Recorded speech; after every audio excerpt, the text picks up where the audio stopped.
She waits until you're at your absolute worst before she decides to leave you. And this is a common theme with, I hate to say it, most women out there. Okay, I'm not saying all. Like, I'm gonna get all these like women that stand by their man like, no, not me. All right, the few that are out there, I'm saying most women out there will leave you, not when you're at your best, but when you are at your worst, okay? She will never leave when you are crushing it out there, when you're killing it, when you're successful, when you're on top of the world. No, no, no, no, no, no, no. She will wait until you fall, until you hit the ground face first and she thinks you're done.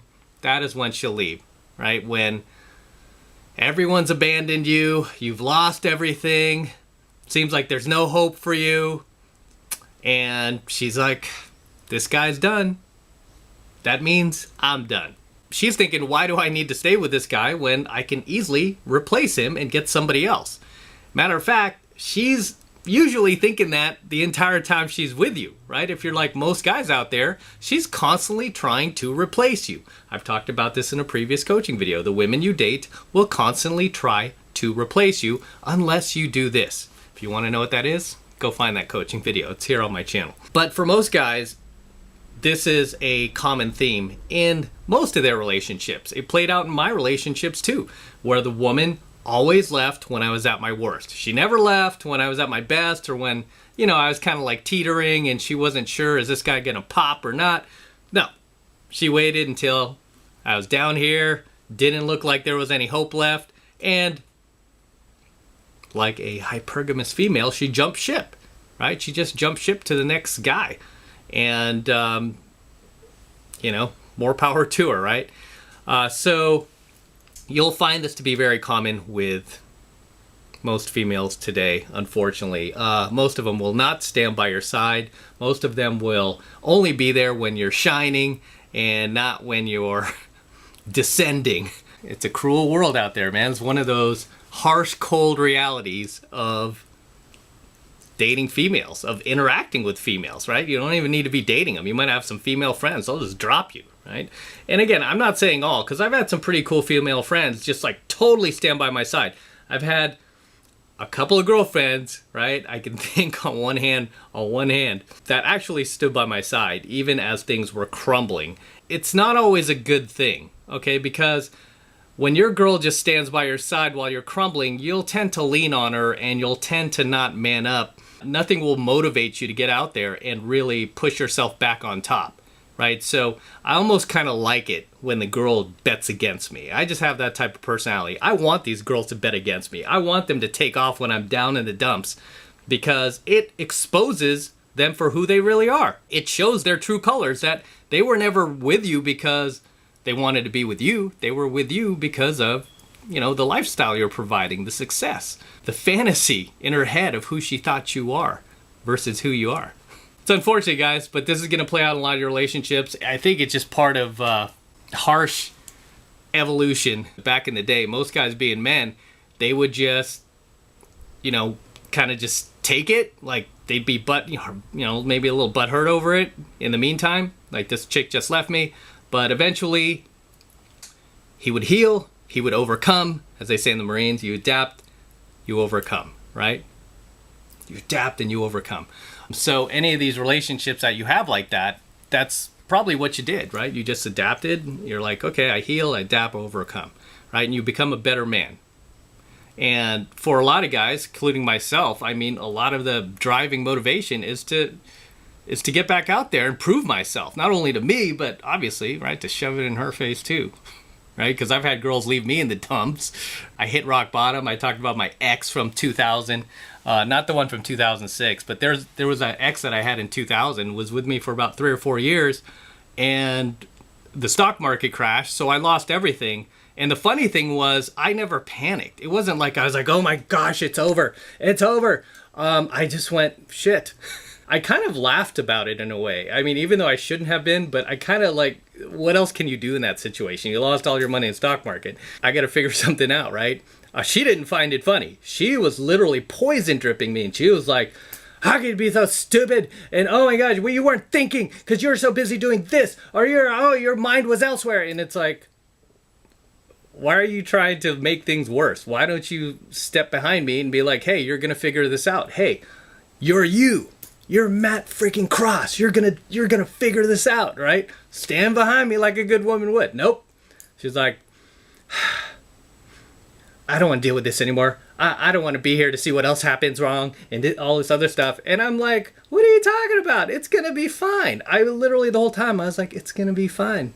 She didn't believe in me. And then, like 6 months later, no, less than a year later, I got my corporate job and I was back on top 6 months after getting my corporate job, bought a new top-down Mercedes.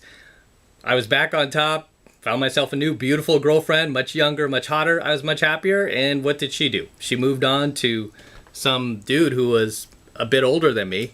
And he had his own house at the time. And obviously that didn't work out because now, as I mentioned, she's living in like a really, really shithole part of Hayward, California.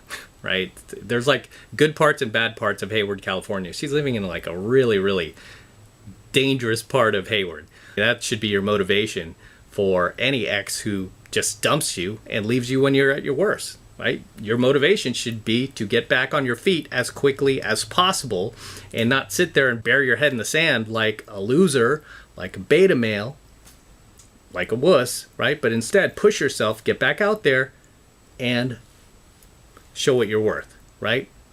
Show what you're worth.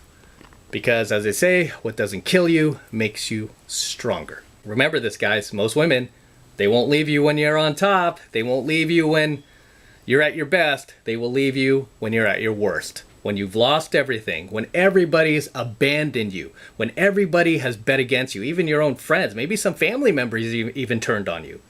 Right? That's when she'll leave too. That's when she'll leave too. The good thing about this is now you know what she's about. And as I've taught you guys, you don't know who she is until you break up. You don't know what kind of girl you're dating until you break up. That's when you start to see her true colors. She will not show that to you during your relationship. She will hide that from you. So you'll never know what type of girl you're dating until it's over, right? Until it's coming to an end. Then you'll see what she's about. Right? Even having the John DeLorean, as we sit here with my DeLorean in the background. You guys who know the story of how this car was manufactured. Tons of history behind this, but John DeLorean was basically, like the embodiment of the 80s business tycoon, successful 80s business tycoon. He was supposed to become the next president of General Motors. He's responsible for a lot of automotive innovations that are probably in your own car even to this day. Even to this day. Even something as simple as intermittent wipers, right? You probably have intermittent wipers in your car. Thanks to John DeLorean, right? Little things like that. He was a guy who rose up in his business career, right? Again, he was supposed to be the president of General Motors, and he resigned from General Motors just before he was about to get that promotion to start his own car company called the DeLorean Motor Company, right? So he launched his car company and got a bunch of investors, got a lot of celebrities. I remember Johnny Carson invested in the company and several others. There's a lot of discrepancy when it comes to the history of this car, but it was doing actually pretty well. It was selling fairly well.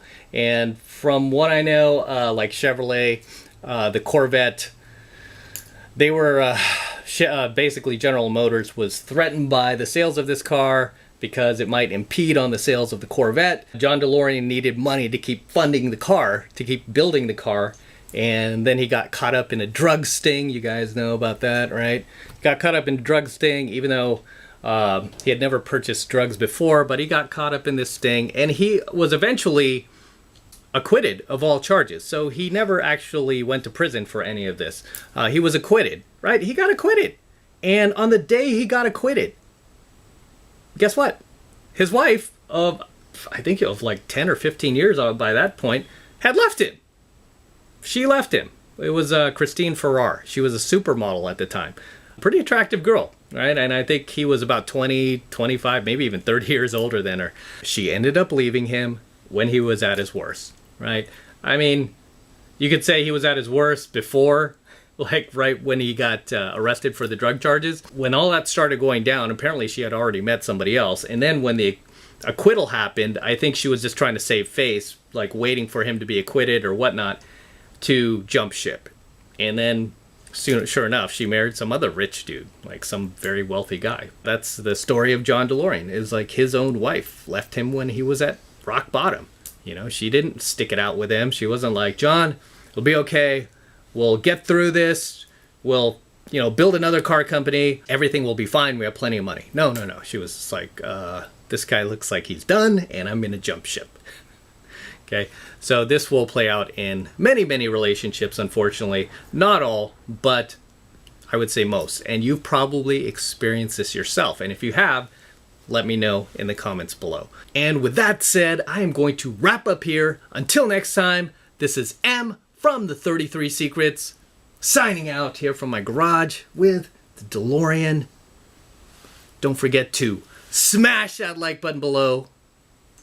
Go ahead and smash it. Smash it right now, guys. Do it for the DeLorean. Smash that like button. Also, hit that notification bell right next to it so that you're notified whenever I release a brand new coaching video here on the YouTube. More importantly, guys, please make sure you subscribe to my channel. Helps me out with the YouTube algorithm. Okay, YouTube, the algorithm doesn't like promoting these types of videos, so I need your help, and the way you can help me is by subscribing. Okay, so make sure you're subscribed to my channel as well. And for all of you guys who want to support my work and all of this red pill, gold pill, and platinum pill content even further, the best way to do that is by jumping into my monthly online coaching program, 7 Months to Mastery, where I am teaching guys just like you how to go out there and approach and close the youngest, hottest, and most beautiful looking women on the planet. I am talking about 8s, 9s, and 10s, same exact type of women that myself and all of my coaching students all around the world are out there approaching closing every single week. And I kid you not, every single week, regardless of what type of racial divisions going on in the world, what type of virus is going on in the world, what type of lockdowns are going on, we're still going out there and making it happen regardless, and continuing to live our lives and continuing to make things happen as you should. So if you want to jump into 7 Months of Mastery, that is the absolute best way to support my work. And right now it's only $1, only $1 for the entire first month of coaching lessons. So please take advantage of it. Again, it's the best way to support my work and what I do and what I'm teaching you guys, right? So if you want me to continue, jump into 7 Months of Mastery. It's only $1 and it's really easy to get signed up. All you need to do is click that link below in my description box. It will take you over to my website where you can get signed up right now. It just takes 2 seconds. So do that now, and I will see you in my next coaching video.